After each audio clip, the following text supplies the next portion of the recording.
Hello and welcome to Comic Capers, episode 5. We're once again in the middle of Man of Steel, aka Bendis Watch 2018.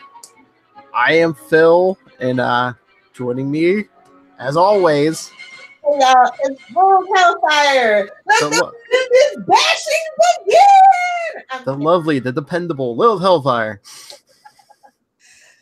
I wish I could say the same for Bendis. See, Charlie, I'm not a Bendis. So I like Superman. I understand Superman. So, did we get any? We got no beats from the burn, like, at all. Because it was Lex Luthor. He put his villain in instead of Lex Luthor. So Exactly. there was no Lois. Heavy emphasis on Lois. There was none of that. Well, for like 2 seconds. Okay. Spoilers, Dad. The Flash Yeah, that we got. I was like, is Bendis going to play the Jor-El card? I mean, after last issue, we saw the pod, and I was like, okay, is it Brainiac? Could it be Jor-El? Luthor greater than Khal Drogo or whatever the hell this guy's name is. Like, I like Superman. I don't even know his name. I refuse to remember it. So, I mean, should we touch on the Burn first? Because this is actually my favorite issue out of the whole run. Oh, yeah? Because of the Luthor revamp and Lois. And it gave me, like, because I believe that I watched Lois and Clark, the TV show, before I actually read this particular run. Oh, yeah? So I saw, like, lots and lots of that Terry Hatcher and that Lois from the comic. And Lex Luthor, too, because John Shea, well, outside of being very in shape, kind of reminds you of that Luthor. You know, with the red curly hair, and he's a businessman, and he runs Metropolis. So I think that's probably why this is my favorite issue, because Terry Hatcher is my favorite Lois Lane. Sorry, Margot Kidder. Sorry, Erica Durant. It is that deal for me, and it feels like she very much probably read the comic because it's a lot. Yeah, and like Charlie Esther's quick to point out, this Burn issue was the first issue where you kids may not know this, but this was like the first issue where they revamped it so Lex was actually a businessman instead of like a mad scientist. Yeah, something they pulled kind of sort of from the movie. So they pulled a lot from the movies, honestly, but they made it work better in the comics than my personal. I don't want to give this credibility. Charlie Esther will never let me hear the end of it, but I think Charlie Esther's always like, oh, that's Superman 3. That's where they got the idea for making Lex the corrupt businessman. Well, no, I don't think they've ever denied that. I mean, they pulled at this particular time especially, which I don't know why, because the franchise had been kind of like after the Supergirl thing, and they put dead in the water. But there were things that worked. Like I said, I like the sterile sending the sun off in the pod thing. Like, I really like Donner's vision. I mean, had the suits not interfered, we could have had a much better Superman 2, as we saw with the cut. And going forward, he could have done all 4 movies and kind of taught Christopher Reeves out of 4. Even though I like 4 in theory and what he was going for, he needed to be like talked down on a few points. So it's really why Lilith 4 is so popular, especially the Nuclear Man from Superman 4. Like he wants to be burned so bad. Bendis, oh yeah. Like this just smacks of it. It's just like he's got burn envy. I agree with Charlie. I'd rather have Gus Gorman than that guy. Yeah. Like for real. I know. So I will just share something that I said in the group chat. Mark my words, Bendis will not be working on Superman in another year. Oh, you heard it here first, folks. I mean, he'll still be working at DC, just not on Superman. I don't think that the sales for this book is doing as great as they thought that it would. Oh, really? Yeah. So have you seen them? It's not like, yeah, I mean, I've seen the Diamond stuff, which is not that reliable, but there's whispers that they were expecting more, especially as much hype as they put behind it. So it's not like setting the charts on fire. No. Well, it's like, again, like Charlie Esser was saying, it's like, they spent all this money for, an older Bendis. Yeah. It's like there's, I would have given him a team book. I would have given him one of the Justice League books. I would not have given him Superman. Like I said, there's something rotten in Denmark at DC right now, and I can't put my finger on it. I definitely have to do some investigating. I don't know if it's because of the shakeups that are going on with like AT&T and Warner, or like the new Streamline service. They want to try something different. There's a lot of people in and a lot of people out. The Jeff Johns thing really had me scratching my head, as much as I like Jim Lee and all that. Jeff Johns, come on, he's the biggest fanboy. He's one of us. So it's just like, Yeah, but isn't that so he can get his hands dirty on like those so he can turn those movies around? Maybe. I heard it was just like, actually he's just going back to doing comic books. Oh, really? I thought he was getting into more like either like the live action movies or someone that brought Whedon in. So I mean, movies are extremely like difficult, especially in the Warner Brothers studio, to get done. It's really a lot of negotiation and stuff. So I figured for it. I mean, they should let Johns write some movies, but even if they don't, I figured he would at least be there to like, rubber stamp stuff. It's like either like, okay, this is good. Technical stuff like, hey, this art, do this, do that. Superman would never do this. You see this line? Why did you say that name? Take this out. Redo this whole scene. Guys, y'all gotta let that go for real. Let it go. Where's the button, Philip? You gotta let it go. I don't know. That's the easiest thing to hang the lampshade on, though, Lilith. I mean, that's so. It's a reason for it, and like it was bad. Let it go. But it's Snyder, like it's Zach. Zach is a special child. Okay. I mean, you think I'm picking on this movie, but I think, as we've seen, if you build the property, the people will come. I mean, look what Marvel's doing. As much as you're anti-MCU, I'm not anti-Marvel. I'm just it's sour grapes, and I'm fully.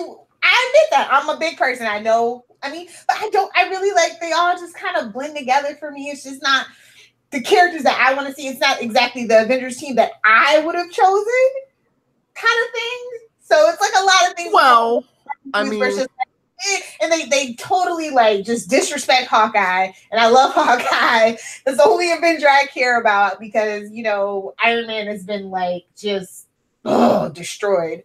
So. And Black Widow is just like bouncing from guy to guy. Like, I just can't with the Avengers, okay? I just can't. There's a whole bunch of issues I just can't with. But anyway, back to this book. I love, like I said, this is my favorite issue, so I was really excited to see what Bendis was going to do. But like I said in the previous podcast, that he wasn't going to be using Lex Luthor. And I'm just like, how the hell can you not use Lex Luthor? And your Man of Steel? Like, what are you doing? And Supergirl's just an angry drunk punching stuff. Like, really? That's not the Supergirl I know. Especially in this current climate. I find that funny where Supergirl's just like the emotional one, yeah. And then he cursed again. Like, I can't with this. Even if it was just a damn it. Superman, I don't like it. Okay. He's not a sailor, Bendis. I mean, I can swear when I talk about Superman on my Smallville podcast, somebody saved me. I don't want to see it in an actual book. Okay. Like, just give me my big blue Boy Scout back. Like, he got really angry too. Like, even though despite he just said he shouldn't be using his emotions at the end of the book. And it's just like, and it goes all emotional at the end. Yeah. But I just love, like, it was like every page or every other page, just Superman, Supergirl. Like, I know it's a tragedy, but just like Candor. Every page. We get it, Bendis. I know. But I think. Why think. did you come back here? It's like, yes, why did we come back to this burning ice fortress? Why did you remind me of this, Bendis? Burn. To remind you he's not burned. I mean, I did enjoy the Green Lanterns showing up, and you know that was Hal Jordan, right? I do. I was actually gonna wear my Green Lantern shirt in honor of it, but like we did for Batman, kind of sort of. But I just decided I'm just gonna keep my favorite black Resurrection suit shirt on. So. But so yeah, we see the mysterious figure was Jor-El, and I think I know where Bendis is going with this. At this point, just wipe all the Kryptonians off the face of the universe. I don't care. I think that's what they're kind of doing. They're going to kind of pare it down, where it's just going to be Superman and Supergirl, and John is like half Kryptonian. That's going to be it. Who else do we have right now? I mean, they just destroyed Kandor. So. That's what I'm saying. I mean, are they going to find Argo too while they're at it? I mean, I don't know. The Phantom Zone, is he going to track that out and blow that up too? Like, yeah, we're going to pretend that whole thing with Supergirl's father didn't happen. I'm sure. Okay, that's fine. Are we not going to go hunt down Zod, who's like on a planet rebuilding the Kryptonian race? Are we going to pretend like that's not a thing? I guess, because he's in the Green Lantern book, I guess. I mean, because they're terraforming and they've literally taken over a whole planet, and he's having fun seeding that planet. Let me tell you. Bada boom. That's what she said. So I don't know. Like, it's just kind of ridiculous to me. Unless that's why Zod's in the Green Lantern book, because they were just like, oh crap, Bendis is coming. Get Zod out of here. Get Zod out of here. We need Zod. Get him out of here. I wouldn't even doubt it. They're like, we gotta have a backup plan. We need Mr. Neil before. Get him out of here before Bendis gets here. I mean, Zod has been kind of the go-to villain more so than yeah. As long as they don't remember Doomsday, I'm good. Yeah. Up again. I mean, I that's the one place I do have to give Bendis credit. He didn't go to the Lex or Zod or Doomsday yet. Well, I don't know why he wouldn't go to Lex. Like, Lex is a natural. Like I said, if he's like trying to recreate that synergy of the burn, unless his villain is not compelling. It's just a Hulk. That guy is basically Doomsday without the charm.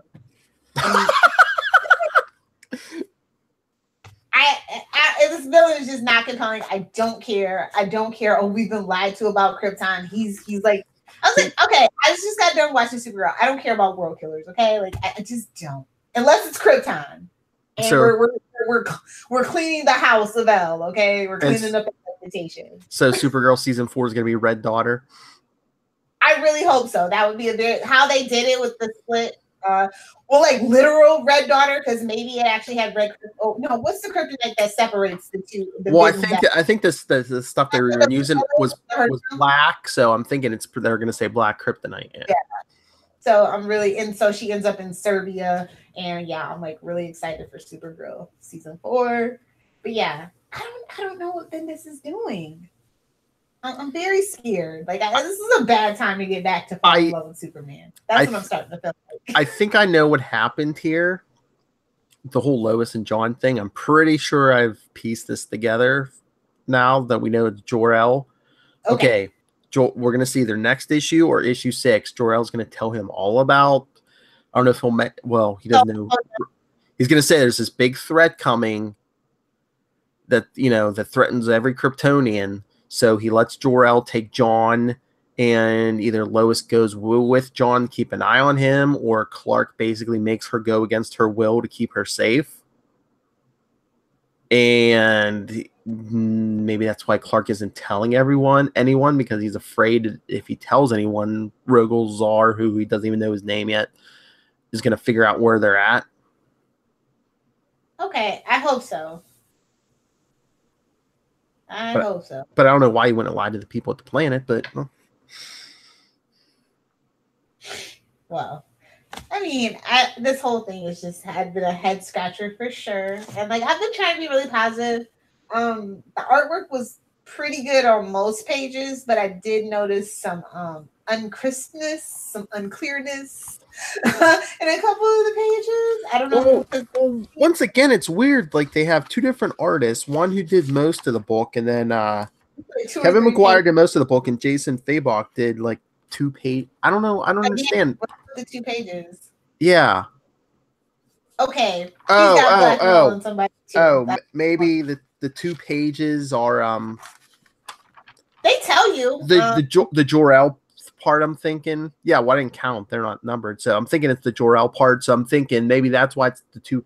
Maybe the same artist just did the Jor-El thing. So every issue that's it. I gotta go back and look. Maybe he just does the 2 Jor-El because I think it's the same artist doing all the Jor-Els.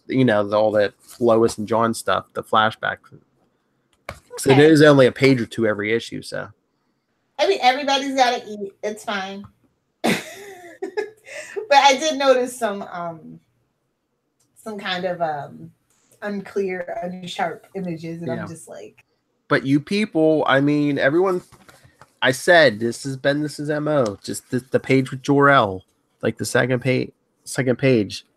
We get the Bendis always does this. He wastes panels on like dialogue, which like I've come for the boy. Which boy? This boy? Me boy? My grandson, your son, the son of Zell.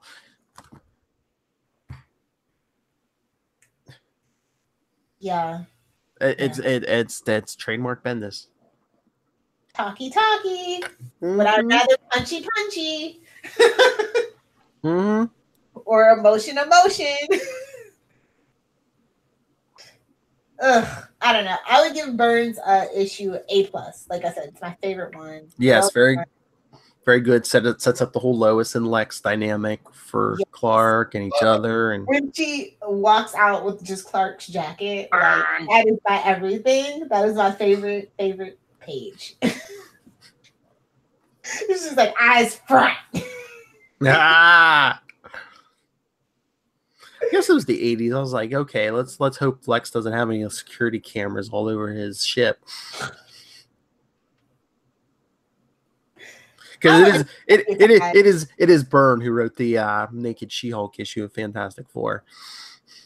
I mean, every boy has a fantasy. He got to live his. Leave him alone. I know. But of course, Charlie appreciated that issue. But of course, once again, the clear winner this week is clear. Like, hands down, fight me, nerds, if you think Bendis is better. I would love to hear your opinion. Why? Yes, please. Let me know why and I'll tell you why you're wrong. But I would like to know what you're smoking and where I can buy it. I tease. Like, I see so much potential in Bendis, it just hurts me. Mm-hmm. Like, I feel like he needs somebody like a Superman whisperer. Like, hey, this is what makes Superman special. I think you might be missing that. Keeps a lunatic for hire. Come on, Brian. We can make Bendis great again. I don't care about making Bendis great again. I want to make Superman great again. I just feel like he's not relatable to the masses anymore. Like, people just don't get him. And it's like, I don't know why they let him name this Man of Steel Volume 2, because it's not an epic rebirth event. Exactly. Why did we even need this series? Again, it's not a retelling of an origin. It's not Bendis' take on the origin. Why couldn't we just jump after Action 1000? Why couldn't we jump into Superman 1 and Action 1001?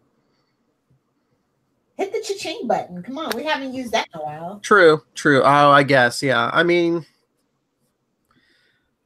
I was gonna say, I guess because this is a weekly series, but I mean, they didn't have you have to think about it though. They didn't really have a big event either. I guess. This year. This was the big event. This is what they put the other eggs in the basket for. Mm-hmm. So, I mean, we had like the Hong Fooey and stuff like that, but it wasn't like a real big event like Convergence or Villains Month or anything. Well, I mean, they got Doomsday Clock crossovers.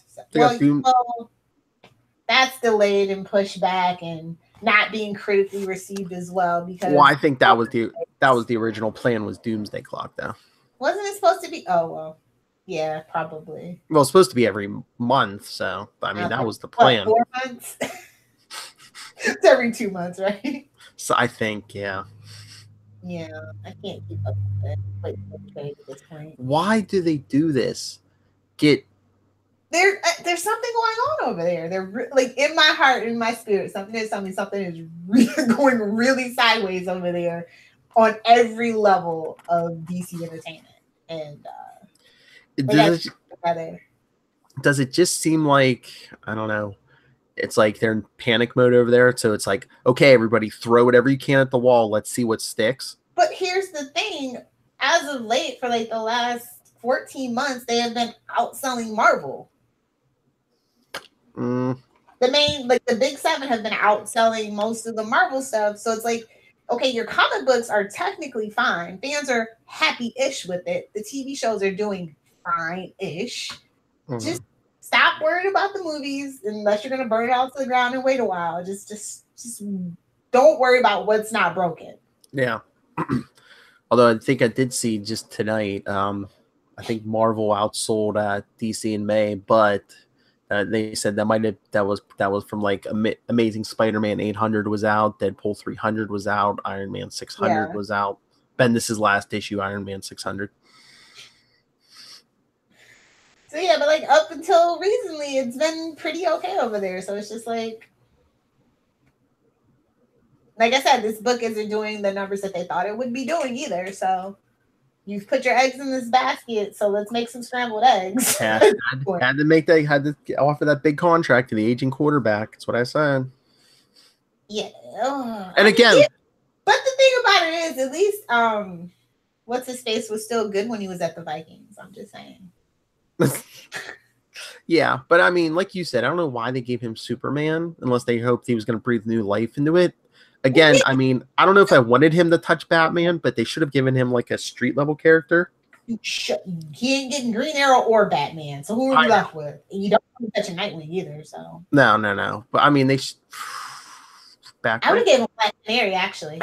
Oh yeah, but that's what I'm saying. He excels. Street level, quippy, smart. Badass. Yes. He loves badass women. So, like, why didn't we give him a Black Canary miniseries? Like, I just don't understand. Because they weren't thinking. They didn't have us. I don't think they even focus grouped it, to be honest. Because I really don't know who's excited for Bendis on Superman. I don't think I've met one single person. No. I like the teams they had before Action 1000. That Dan Jurgens on Action and was it Tomasi on Superman? I like those teams. Yeah.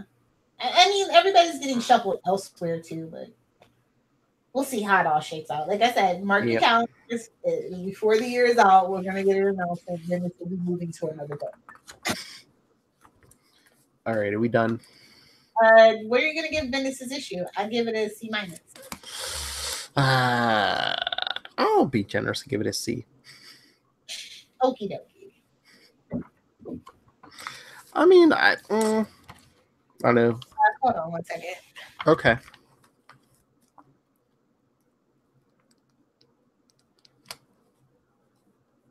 All right. Well, if you want to share your thoughts on this issue of Man of Steel or the whole series so far, what do you think of Bendis' take on Superman so far? You can always email us, capesandlunatics@gmail.com. Follow us on Facebook, Comic Capers. On Twitter, we are at Comic Capers Pod and at CL Sidekicks Pod, and the voicemail. That's right. Let us hear your voice, literally. 614-382-2737. That's 614-38-CAPES. And Lilith, where can DC come and ask you how to save Superman? Please follow me and let's have a chat in the DMs at Lilith Hellfire. Also, Supergirl fans, it's the summer of Supergirl. We are going to be theorizing. We're going to be doing fan art, lots of stuff. So at Lilith Hellfire. For all your other Superman needs, though, at Save Me Pod, at Save Me Podcast, Twitter, Facebook, Instagram, and Pinterest, and the website somebodysaveme.net. And any comic creators who, if you want to talk, you want to have fun like Kelly Thompson. That's right, the great Kelly Thompson. I'm Kelly Thompson, and you're listening to Capes and Lunatics. say she was here. If you would like to talk to us, and you know you do, email me nightwingpdp@gmail.com, and on Twitter I am @nightwingpdp. See, I'm a DC fan. I know, we know. All right. So thank you once again for joining us for Bendis Watch 18. What? Bendis bashing. I don't want to, though. I know. I'm trying to stay. Let's see. It's average. I'm trying to, not abject failure. Well, hopefully number 5 next week will. I think 6 is going to be the sweet spot. Honestly, I think he's going to finish strong. Hopefully 5.